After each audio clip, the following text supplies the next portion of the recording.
நம்ம உடம்புக்குள்ளாக நிறைய ரசாயனங்கள் உருவாகிக்கிட்டே இருக்கு.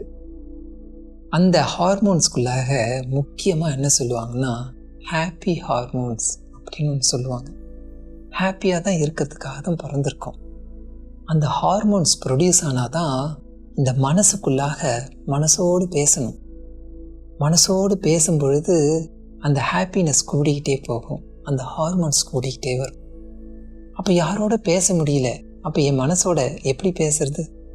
வேதாத்ரி மகரிஷி கூடி தவம் செய்யுங்க, பஞ்சபூத நவகிரக தவம் செய்தோம்னா அதில் பலவிதமான கோள்களோடெல்லாம் கூடி செய்யும் பொழுது அங்கிருந்து ஒரு அலை வருது பாருங்க. அந்த அலையோட தவம் செய்யறதுல இந்த ஹாப்பி ஹார்மோன்ஸ் நிறைய பொங்குமா. செய்து பார்க்கலாமே. வாழ்க வளம். பஞ்சபூத நவகிரக தவம்.